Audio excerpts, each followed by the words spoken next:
नमस्कार। कार्यक्रम हाम्रो दङ्गी शरणको आजको नयाँ अङ्कमा यहाँलाई हार्दिक स्वागत छ। सहकर्मी दीप्ति शिखा चौधरीसँगै वसन्त पौडेलको। कार्यक्रम हाम्रो दङ्गी शरण तपाईँ हरेक बुधबार साँझको 7 बजेपछि सुन्न सक्नुहुनेछ। कार्यक्रम हाम्रो दङ्गी शरण गाउँपालिकाको कार्यालयको समन्वयमा रेडियो हाम्रो पहुँच एफएम 89 मेगाहर्जले तयार पारेको साप्ताहिक रेडियो कार्यक्रम हो। कार्यक्रम हाम्रो दङ्गी शरणमा हामीले गाउँपालिकाले सञ्चालन गरेका गतिविधि, त्यहाँका जनप्रतिनिधिसँग गरिएका कुराकानी प्रस्तुत गर्ने गर्दछौँ। कार्यक्रम हाम्रो दङ्गी शरण रेडियो ब्यान्डमा रेडियो हाम्रो पहुँचको 89 मेगाहर्जसँगै इन्टरनेट अनलाइनमा www.hamropahunch.org.np लगइन गरी विश्वभर एकसाथ सुन्न सक्नुहुनेछ। कार्यक्रमको सुरुवात गरौं दङ्गी शरण गतिविधिबाट।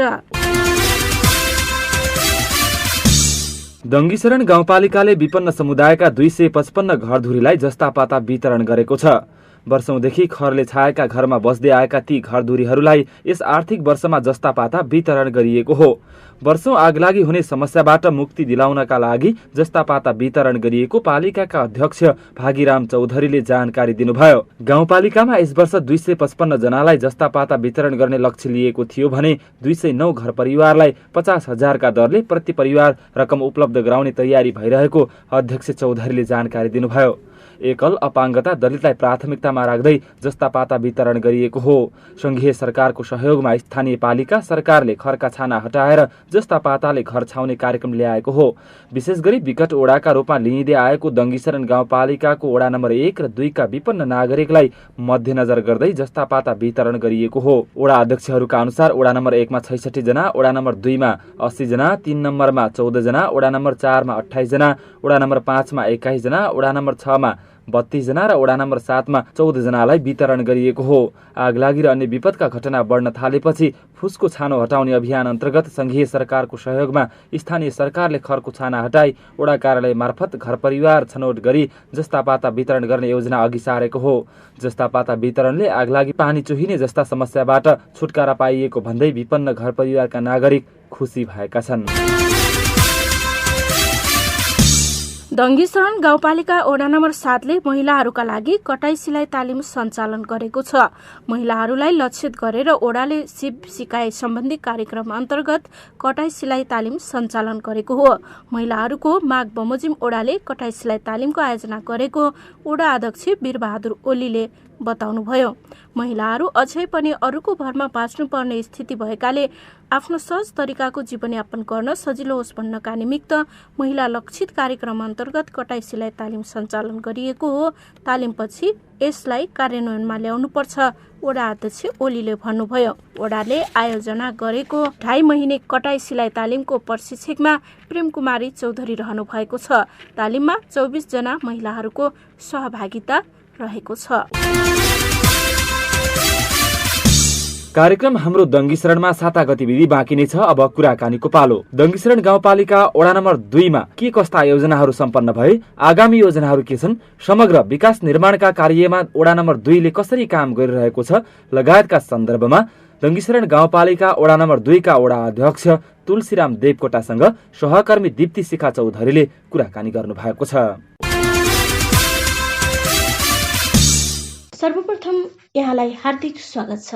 धन्यवाद। दिनहरू कसरी बित्दैछन् अध्यक्षज्यू? अहिले यो पिरियडमा सम्भवतः झन्डै विकास निर्माणकै कामकाजको व्यस्ततामा दिनहरू बितिरहेको छ र त्यसमा प्रशासनिक कामकाजहरू पनि सकेसम्म सम्पूर्ण सेवाग्राहीहरूलाई राम्रो र सजिलो तरिकाले चाहिँ सेवा दिने हाम्रो कर्तव्य हो र हामी त्यसैमा पनि निरन्तर लागि परिरहेका छौँ र त्यसपछि अब विकाससँग सँगसँगै हाम्रो विकास निर्माणका कामहरू धमाधम सम्पन्न हुने प्रक्रियामा र अन्तिम चरणमा पुगिरहेछन्। तिनीहरूको अनुगमन रेखदेखको कामकाज भइरहेछ। सुरुमा ओडा अध्यक्षज्यू, यहाँसँग जान्न मन लागेको कुरा, यहाँको राजनीतिक यात्रा कसरी सुरु भयो? राजनीतिक यात्रा भन्दा म सुरुमा 2044 सालदेखि नै स्कुल लेभलबाटै म राजनीति विचारधारा भएर राजनीतिक सोच बोकेको एक पनि थिएँ र पछि मैले बिस्तारै अब आफू कुनै न कुनै रोजगारी पेसामा नलागेर मैले सामाजिक सेवा गर्नुपर्छ, समाजमा केही गर्नुपर्छ भन्ने सोचले मैले पहिलेदेखि नै मेरो रुचि सामाजिक सेवा भएको हुनाले म चाहिँ राजनीति पेसामा समर्पित भएको हुँ र त्यसपछि गर्दै गर्दै राजनीति क्षेत्रमा काम गर्दै जाँदा ग्रामीण विकासमा सानातिना समस्या लगायत केही आफूले गर्न सक्ने आफ्नो पहुँचले भ्याएसम्मको काम गर्न सक्ने त्यस्ता कामहरूमा सामाजिक कामहरू मैले बिस्तारै गर्दै आएँ र सिक्दै पनि आएँ। त्यसपछि यो अहिलेको 2074को निर्वाचनमा मलाई एउटा जिम्मेवारी दिइयो। म त्यो जिम्मेवारीमा अगाडि बढेँ र अहिले जनप्रतिनिधि बन्ने एउटा अवसर पाएँ र जनप्रतिनिधि भइसकेपछि पनि मैले धेरै जनताका कामहरू गर्नुपर्छ, विकास निर्माणहरू गर्नुपर्छ भन्ने उद्देश्यले म अगाडि बढिरहेको। जब तपाईँ चुनावमा लड्नुभयो त्योभन्दा अगाडि यहाँको दिनहरू कसरी बितिरहेका थिए, केमा व्यस्त हुनुभयो,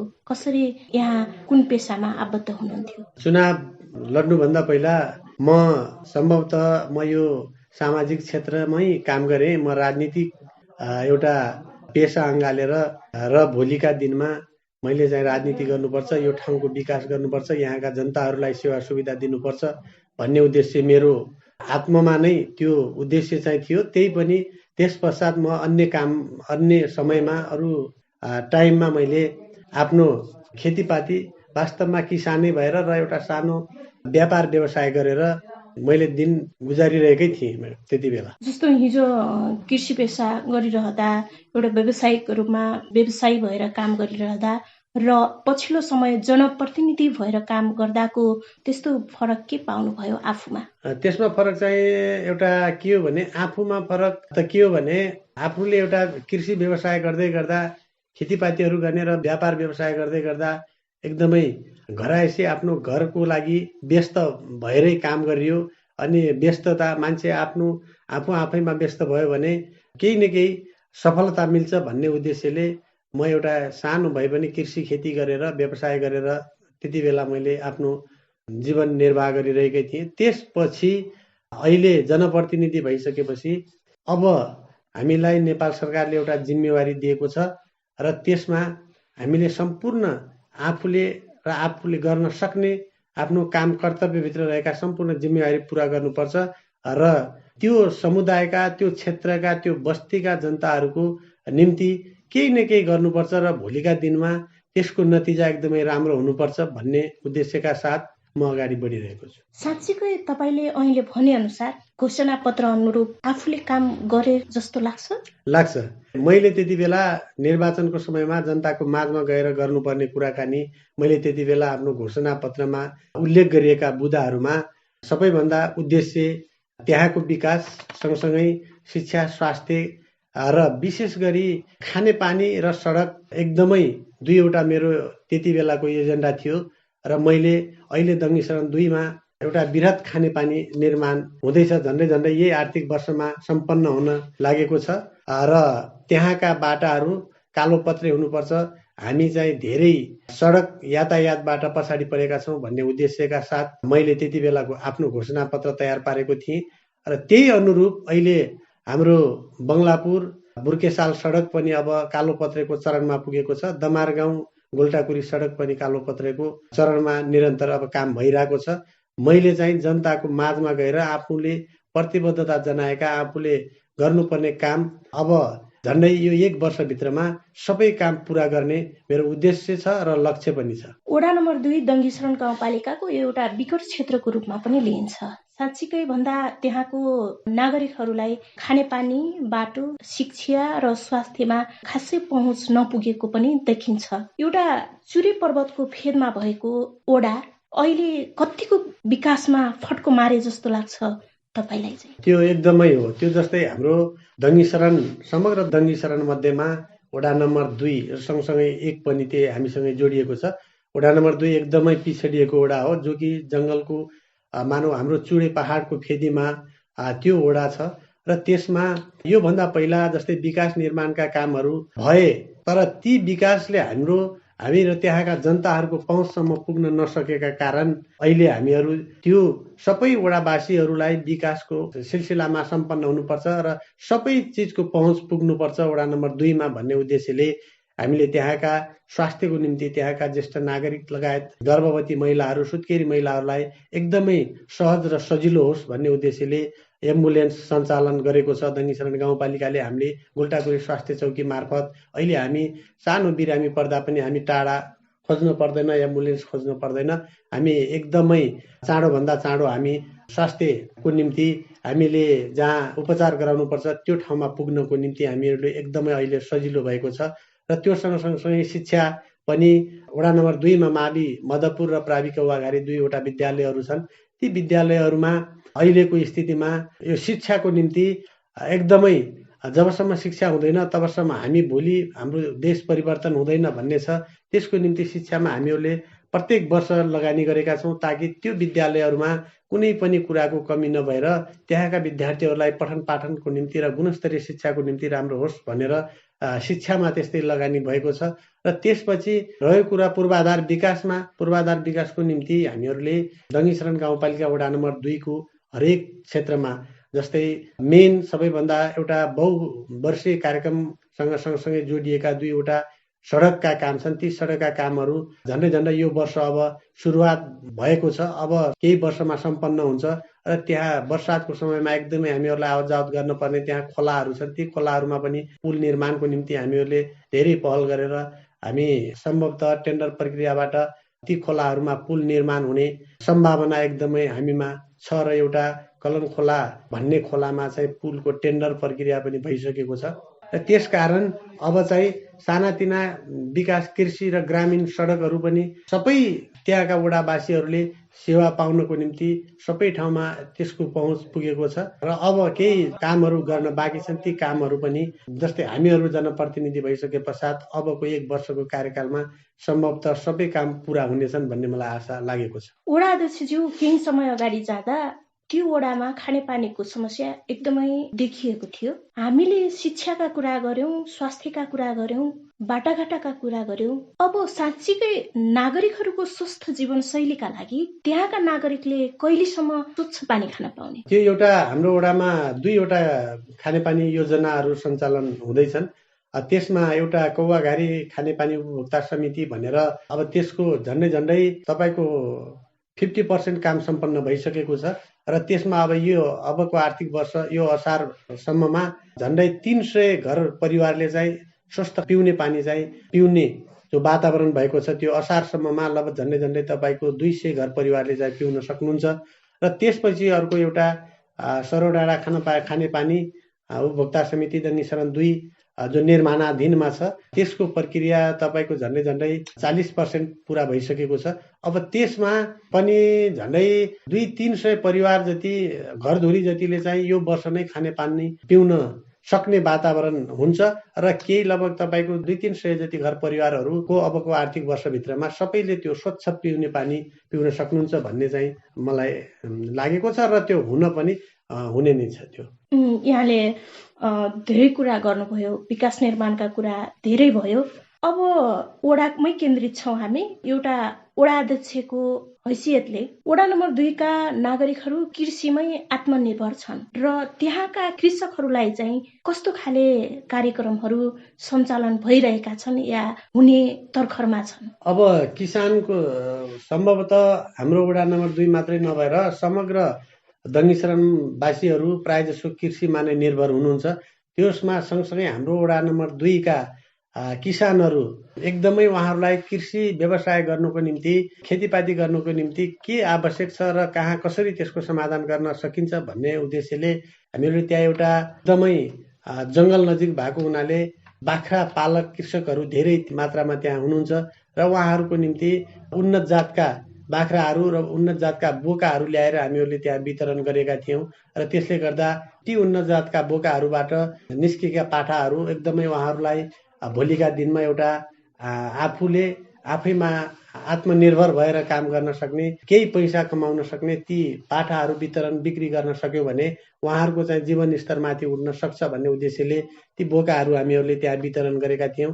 र त्योसँग सँगसँगै विभिन्न खालका कार्यक्रमहरू किसानहरूको निम्ति साना जस्तै सिँचाइहरू एकदमै कतै ठाउँमा सिँचाइहरू अथवा पम्प सेट मोटरहरू लगायत कुन क्षेत्रमा कुन विकास गर्यो भने त्यहाँका किसानहरूलाई फाइदा हुन्छ भन्ने उद्देश्यले उहाँहरूको माग अनुसारको कार्यक्रमहरू हामीले अहिलेसम्म तय गर्दै त्यही कार्यक्रमबाटै अघि बढिरहेका छौँ र सँगसँगै किसानहरूको निम्ति वडा नम्बर 2 वडाहरूबाटको सिफारिस अनुसार दङ्गीशरण गाउँपालिकाले विभिन्न खालका कृषि औजारहरू तरकारी खेतीहरू गर्नको लागि व्यावसायिक किसानहरूका निम्ति त्यस्ता किसिमका कृषि यान्त्रिकरणहरू पनि हामीहरूले वितरण गरेका छौँ र त्यो समग्र दङ्गीशरणले त्यो कार्यक्रम पनि राखेको छ।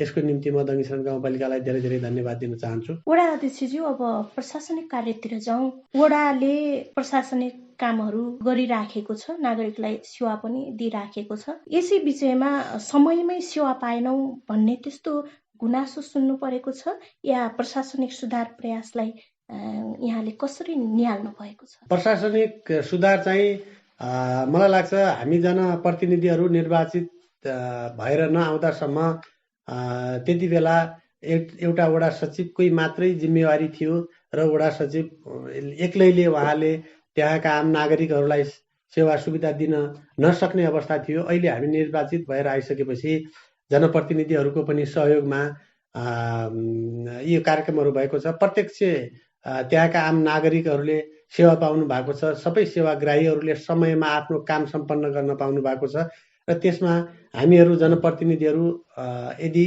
वडा अध्यक्ष त्यहाँ भएन भने पनि त्यस्तो अवस्थामा कुनै न कुनै 5 जना सदस्य मध्येमा 1 जना सदस्य त्यहाँ बसेर उहाँले आफ्नो जिम्मेवारी पुरा गर्नुहुन्छ। उहाँले त्यो दिनको कार्यभार सम्हालेर आफ्नो काम पुरा गरिदिनुहुन्छ र अहिले हाम्रो वडामा सजिलो चाहिँ यस्तो छ कि कुनै दिन हाम्रो सचिवजी उपस्थित हुन सक्नु भएन, उहाँको यदि त्यस्तो बिदा पर्यो अथवा अन्यत्र कुनै कार्यक्रम पर्यो भने पनि हाम्रो कार्यालय सहयोगीहरू मार्फत र हामी जनप्रतिनिधि मार्फत कुनै सेवाग्राहीहरू आज मेरो काम भएन, आज म अनि दुःख भयो भन्ने कुनै गुनासो छैन। सबैको काम छिटो छरितो र सिस्टमेटिक तरिकाबाट चाहिँ अगाडि बढिरहेको छ। अब आगामी योजना के छन्? आगामी योजना पहिलो लक्ष्य चाहिँ यो खानेपानीलाई सम्पन्न गर्नुपर्छ भन्ने पहिलो प्राथमिकतामा छ।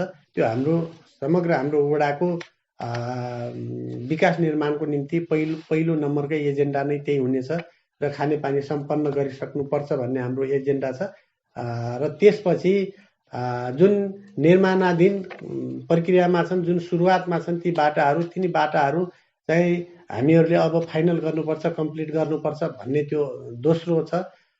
यस्तै लगायत त्यसपछि अझै पनि कृषिमा नै बढी व्यस्तता भएको कृषि क्षेत्रमा नै जुन किसानहरू हुनुहुन्छ उहाँहरूको निम्ति अबको योजनामा उहाँहरूको माग अनुसार त्यस्ता कार्यक्रमहरू ल्याएर किसानहरूलाई एकदमै छिटो सजिलो र भरपर्दो तरिकाले उहाँहरूलाई किसानी गर्नको निम्ति के गर्नुपर्छ त्यो प्रक्रिया हाम्रो एजेन्डा छ। अन्त्यमा वडावासीलाई केही भन्नु छ? मैले वडावासीहरूलाई अन्त्यमा मैले उहाँहरूको निम्ति र वडाको निम्ति विकास गर्दै गर्दा उहाँहरूबाट जुन मैले साथ सहयोग पाएको छु म त्यसको निम्ति समग्र वडावासीहरूलाई म धेरै धेरै धन्यवाद दिन चाहन्छु।